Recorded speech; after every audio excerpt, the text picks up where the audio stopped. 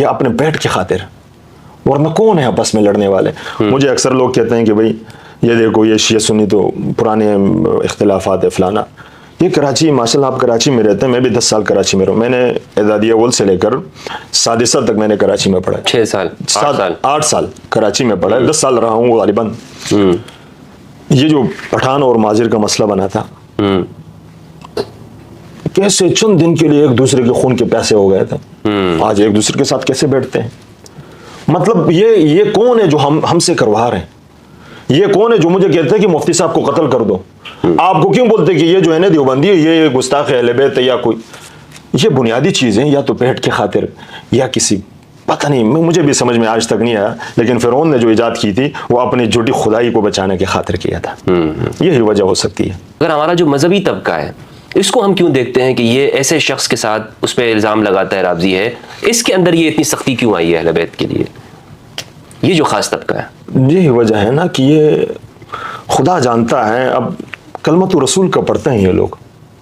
مجھے کراچی میں ایک اینکر نے مجھ سے پوچھا نا کہ آپ سید ہیں، آپ کے علاقے میں جس طرح عزت احترام سادات کا ہونا چاہیے ہوتا ہے، تو میں نے اس وقت تو جواب اس کو نہیں دیا، آپ کو جواب دے دیتا ہوں کہ مجھے یہ بتائیں، میں آپ سے پہلے دور کا پوچھتا ہوں، مولا علی کے اتنے دشمن کیوں تھے؟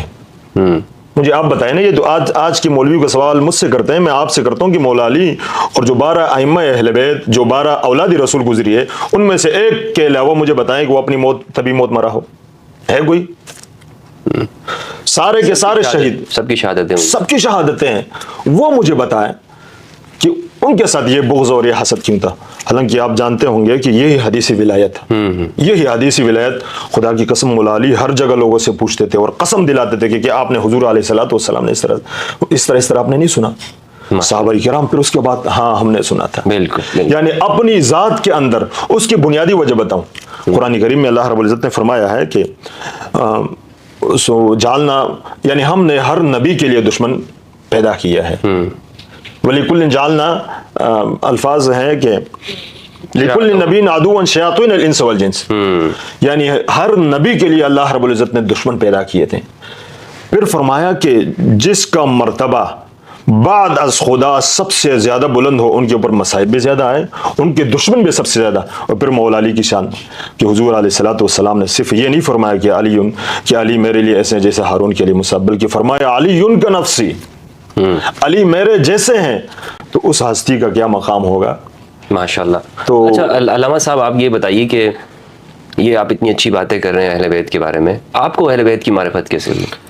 میں جب تبلیغ میں گئے نا، تبلیغ میں نے وہ اویس ربانی صاحب ہیں، ان سے بھی میں نے تذکرہ کیا تھا کہ ہماری ذہنن، ہم تو سوکھے ہوئے تھے نا ذہنن. ایک بندے نے مجھ سے پوچھا آپ کا کیا نام ہے؟ میں نے نام بتایا سید ورشا. پھر مجھے کہنے لگے کہ آپ جانتے ہیں آپ کون ہیں؟ ہمیں تو نہیں پتا تھا نا. یہ تو ان کے ہاں یہ ترتیب ہوتی ہے اسلام میں، کالا اور سفید نہیں، یہ سید کیا ہوتا ہے فلانا. لیکن میں آپ سے بھی عرض کرتا ہوں اور جتنے بھی اہل بیت کے ماننے والے ہیں ان سے بھی عرض کرتا ہوں، خدا کی قسم سادات کو ان کی اباوادات کا تعارف کروائیے. آج جو سادات بیڑ بکریوں کی طرح امت کے درمیان گھوم رہی ہے، اس کی وجہ یہ ہے کہ اپنی اباوادات کو پہچاننے والے نہیں ہیں. اس وقت جب مجھے بتایا کہ آپ کو پتہ ہے آپ کون ہیں، آپ علی کے بیٹے ہیں. اور پھر فرمایا کہ علی کے بارے میں حضور نے فرمایا من کنت مولاہ فہذا علی مولاہ. پھر اس کے بعد اس نے ایک بات کی تھی، اسی حدیث کے دوران اس نے مجھے کتاب دکھائی کہ اس میں حضور علیہ الصلوۃ والسلام کے اس عظیم بھائی کے حق میں ایک شخص نے ان کی بے ادبی کی. تو غالباً حضرت عمر نے ان کو ہاتھ سے پکڑ کر فرمایا کہ بھئی اس کو قبر پر حضور کے لے گئے اور پھر کہا کہ آپ جانتے ہیں یہ حضور کا بھائی ہے، ان سے تو حیا کرو. تو پھر میں نے وہ باتیں ادھر آنے دیکھنے کی کوشش کی، مجھے ان کتابوں میں وہ نہیں ملی. صفحہ نمبر بھی یاد رکھا، لکھا اپنے ساتھ. پھر اس کے بعد جب میں نے دیکھا، واللہ مجھے نہیں پتا تھا کہ اہل بیت کا جو شان ہماری کتب میں بھی ہے یا نہیں ہے. اگر ہے تو کدھر ہے؟ اگر ہے بھی اور بتایا نہیں جاتا، کیوں بتایا نہیں جاتا؟ اس کے بعد میں نے سوچا، فکر کی کہ ہاں کچھ تو ہے کہ ان سے بغض رکھا جاتا ہے، ان کی حق تلفی ہوتی ہے، ان کا ذکر کم کیا جاتا ہے. اور فتوے تو عام، تو چھوٹی باتیں یہ تو عام باتیں ہیں. امام شافعی، مجھے آپ بتا سکتے ہیں کہ امام شافعی رحمۃ اللہ علیہ نے کبھی صحابی کی گستاخی کی ہو؟ نہیں. یہ جتنے بھی تکفیری ہے مجھے ثابت کر کے دے سکتے ہیں؟ کر سکتے کوئی؟ کسی صحابی کی اس نے گستاخی کوئی بھی ثابت نہیں کر سکتا. لیکن میں یہ بتانا، پھر اس نے وہ شعر کیسے پڑھا، ان کان حب آل بیت رفضا فلیشهد الثقلان انی رافضی. یعنی ان کو محبت اہل بیت میں بھی یہ تانا دیا گیا تھا، محبت اہل بیت میں۔ یہ محبت اہل بیت جرم کب سے ہے؟ یہ حضور کے زمانے کے بعد سے شروع ہو رہے اور محبت اہل بیت جرم ہی بن گیا۔ تو میں تو آپ کے سامنے اس کیمرے کی توسط سے وعدہ کرتا ہوں کہ میرا جینا مرنا سب کچھ اہل بیت کی، ماشاءاللہ انشاءاللہ۔ تو آپ کو کیا لگتا ہے کہ آپ کے جو علاقے ہیں وہاں پر سادات ہیں اور وہ اپنے آبا و اجداد کو پہچان لیں گے؟ بہت بڑی محنت کی ضرورت ہے مفتی صاحب، بہت بڑی۔ کم از کم جو ہمارے علماء ہیں وہ سننے کی، دیکھنے کی، سمجھنے کی کوشش ہی نہیں کرتے۔ میں ان سے کبھی کبھی کہا کرتا ہوں کم از کم میرے قریب آئے، میں کوئی جانور نہیں ہوں کہ تم لوگوں کو کاٹ دوں گا۔ اگرچہ شکل میری ڈراؤنی ہوگی لیکن میں اندر سے اتنا سخت نہیں ہوں۔ قریب آئیں، دیکھ لیں، میں آپ کو کتابیں دکھاتا ہوں، یہ کتاب لے لیں، پڑھ لیں۔ حضرت ابو طالب علیہ السلام یہ زندگی میں ہمارے اوپر، ہمارے آبا و اجداد یعنی زندگی گزر گئی، سب ان کو ممبر پہ کھڑے ہو گئے، حضور کے چچا کو، علی کے بابا کو یعنی کفر جیسی گالیاں بکتے ہیں، نہیں بکتے، ہمیں تو درد ہوگا۔ میں نے یہ اسن المطالب کتاب دہلان مکی رحمۃ اللہ علیہ نے بڑی خوبصورت انداز میں لکھی ہے، ایک مولانا صاحب کو میں نے دی، میں نے بولا بھائی جان اس کو 3 مرتبہ پڑھ لیں، پھر میرے گھر میں آ کے چھوڑ دیں، مجھے کچھ بھی نہ بتائیں۔ پھر اس نے بتایا کہ بھئی ہاں اس میں تو ایسی ایسی باتیں ہیں، یہ کتابیں دکھائیں۔ میں ان سے یہ کہتا ہوں کتابیں پڑھ لیں بھائی جان، میں غلط ہوں مجھے بتائیں، بھی شاہ صاحب آپ غلط ہیں، لیکن مجھے بھی غلط نہیں کہتے ہو، خود بھی کتابیں نہیں دیکھتے ہو، اس کا کیا ہوگا؟ اسی طرح جہالت میں رہیں گے۔ صحیح۔ آپ جب مدرسے میں تھے یا پہلے کی میں پوچھنا چاہوں گا، تو پاکستان میں شیعہ سنی آپ کو پتہ ہے کہ یہاں پر رہتے ہیں اور یہاں پہ ایک اچھی فضا ہے کہ آپس میں تعلقات بھی قائم ہیں، رشتہ داریاں بھی ہوتی ہیں، غم خوشی میں بھی شریک ہوتے ہیں، لیکن یہاں پر بدقسمتی سے فرقواریت کو ہوا دی جاتی ہے۔ تو آپ کیا کہنا چاہیں گے اس حوالے سے کہ شیعہ کے بارے میں آپ کی سوچ کیا ہے اور کیسے بدلی ہے؟ میں 10 سال مفتی صاحب سپاہی صاحبہ میں رہا ہوں، جو مجھے جانتے ہیں سنتے ہیں ان کو پتہ بھی ہے، سارے میرے دوست ساتھی ہیں، لیکن اس کے بعد میں نے دیکھا کہ یہ مسئلے کا حل نہیں ہے۔ شیعہ کو مسلمان سمجھتے تھے آپ پہلے؟ مسلمان کدھر سمجھتے تھے مفتی صاحب؟ نہیں، کیا یہ تکفیری شیعہ کو مسلمان سمجھتے ہیں؟ اچھا، میں ابھی بھی خدا کی قسم صحابہ کا سپاہی ہوں۔ اب اگر تو نہ مانے تو 10 بار نہ مانو، تمہارے ماننے نہ ماننے میں میرے ساتھ کوئی واسطہ نہیں ہے، لیکن خدا کی قسم حضور کی ہر نسبت میرے لیے بلند بالا ہے، اور ان صحابہ کا کوئی بہترامی کیسے کر سکتا ہے مفتی صاحب، جس نے حالت ایمان میں حضور کو دیکھا اور پوری زندگی اسی پر گزاری اور اسی میں جان دے دی۔ صحیح ہے۔ ان کا کوئی منکر ہو سکتا ہے؟ نہیں ہو سکتا۔ تو ہم پر یہ تانے لگا کر ہمیں ڈرایا جاتا ہے، دھمکایا جاتا ہے۔ میں یہی چاہتا ہوں کہ صلح ہو ہمارے اندر۔ اچھا، تکفیر کا جو مسئلہ ہے نا، وہ ماشاءاللہ آپ مجھ سے زیادہ سمجھتے ہیں، میں تو 1 سال ہو گیا جب سے مطالعہ کر رہا ہوں یا کچھ بھی کر رہا ہوں۔ ابھی مسلمان سمجھتے ہیں شیعوں کو آپ؟ نہیں، میں اصل میں ایمانیات کو دیکھتا ہوں۔ شیعہ سنی میرے لیے برابر ہے۔ مفتی تقی عثمانی صاحب ہمارے مفتی اعظم پاکستان ہیں۔ آمنت باللہ و ملائکتہ و کتبہ و رسولہ، اگر ان میں ایک چیز کا مفتی تقی عثمانی سے انکار کرے اور میرے کہتے میں وہ بھی کافر ہے۔ اگر ایمانیات کا انکار شیعہ بھی کرے وہ بھی کافر ہے، لیکن کسی مسلک کو کیوں ہم جو ہے نا نشانے پہ کریں؟ اگر تقی عثمانی صاحب قرآن کا انکار کریں تو آپ کے نزدیک وہ کون ہے؟ نہیں ٹھیک ہے، لیکن تکفیر جو ہے کسی کو کافر کہنا جی یہ درست نہیں ہے نا۔